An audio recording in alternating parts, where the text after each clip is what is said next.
जय हिंद एवरीवन। तो ये हमारा लास्ट वीडियो होगा इस चैप्टर का।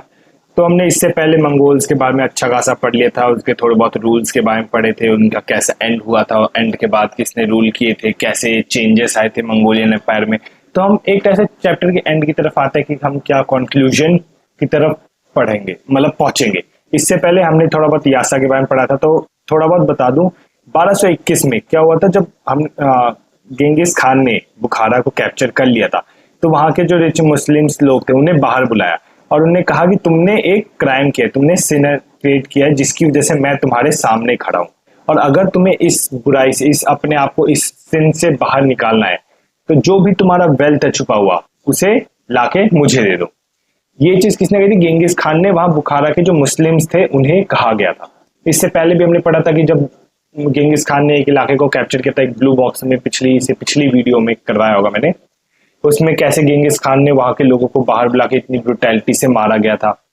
फिर जब हम बात करते हैं लेट 16 सेंचुरी की, लेट 16 सेंचुरी में एक अब्दुल्ला खान जो थे, जो कि जोची का एक डिसेंडेंट था। जोची कौन था? जोची गेंगिस खान का एल्डेस्ट सन था। तो अब्दुल्ला ने क्या किया, यहाँ पे बुखारा में क्या हुआ कि एक फेस्टिवल मनाया गया था। ठीक है, फेस्टिवल मनाया, अपनी वहां पे उसने हॉलीडे प्रेयर्स की। तो जो वहां का जो क्रॉनिकलर था, जो लिखता था, उसने हाफिज ए तनीक था, उसने ये लिखा कि जो अब्दुल्ला खान है उसने यहाँ पे मुस्लिम प्रेयर्स करवाई थी। एक टाइप से जो भी रीति रिवाज होते हैं उस फेस्टिवल का, वो अच्छे तरीके से निभाया था।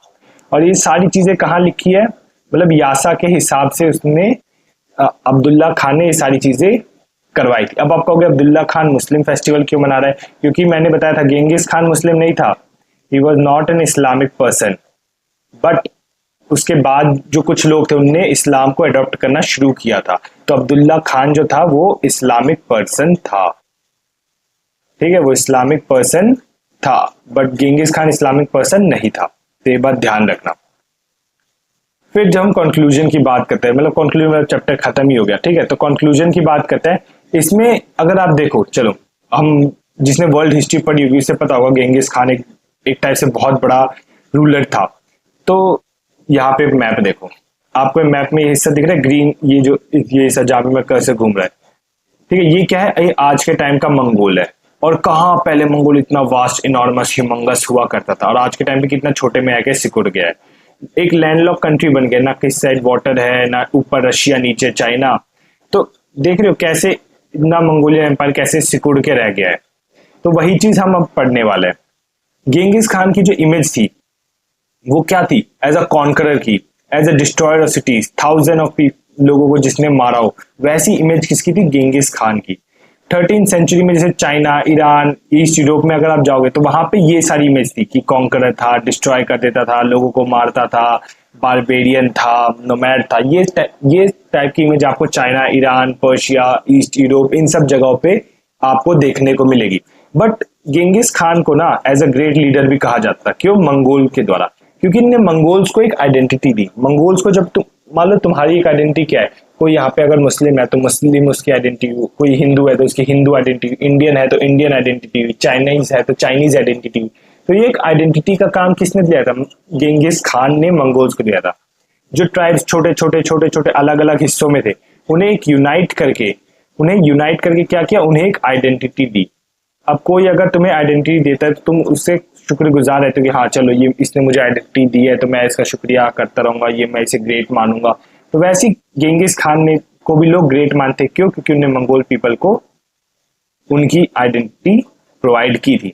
ऊपर से गेंगिस खान ने क्या किया? चाइनीज एक्सप्लॉयटेशन से उन्हें बचाया था, उन्हें प्रॉस्पेरिटी लाके दी, पैसा उनके हाथ में रखा, उन्हें जो ट्रेड वगैरह रिस्टोर करवाए थे कि कैसे मंगोल जो है दूसरे से ट्रेड कर सकते हैं। इस टाइप पे हमें एक नाम भी देखने को मिलेगा, मार्को पोलो, जो कि इंडिया में भी आया था। ये कौन था? ये ट्रेडर था, ट्रेवलर था, जो गेंगिस खान के टाइम पे वहां पे आया था, उसकी मतलब ट्रेड वगैरह इन सब के लिए करने के लिए।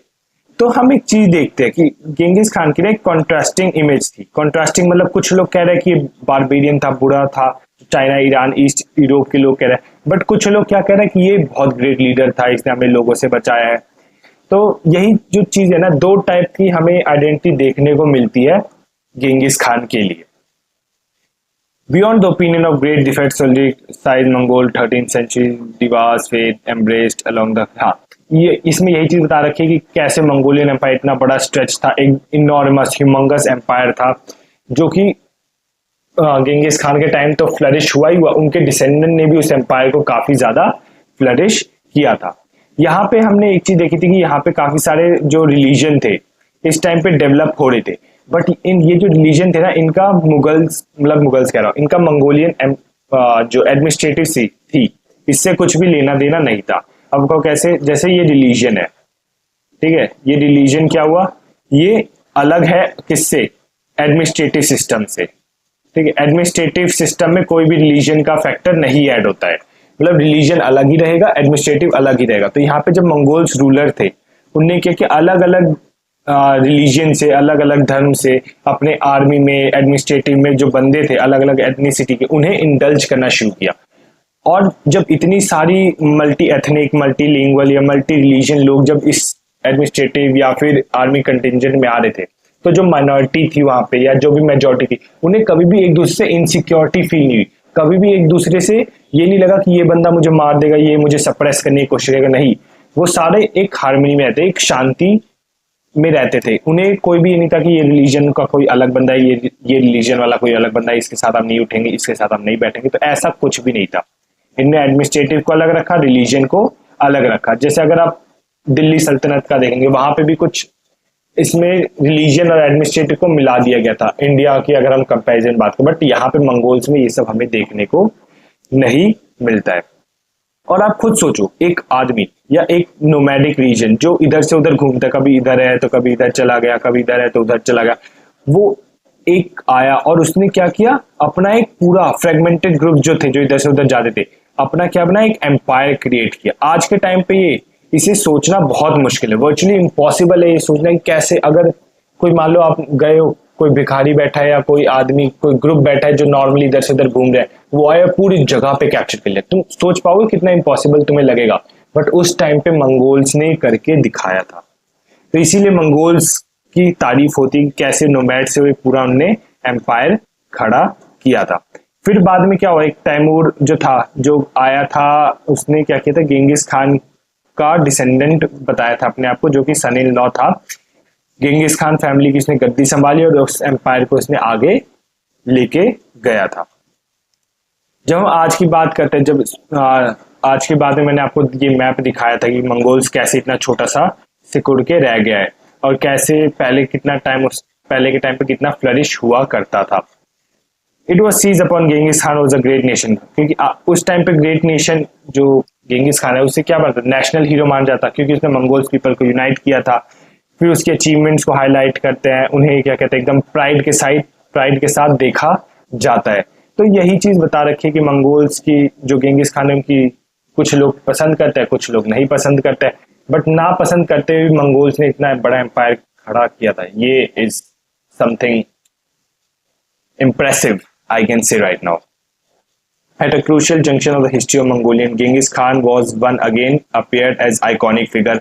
वही iconic figure उसे माना गया था मंगोलियन पीपल द्वारा, mobilizing memories of the great past for national identity, nation into the future। वही चीज बता रखी है कि जो है मंगोल्स को एक टाइप से बड़ा एम्पायर माना गया था, एक अच्छा एम्पायर माना गया था और गेंगिस खान को एक ग्रेट लीडर माना गया था।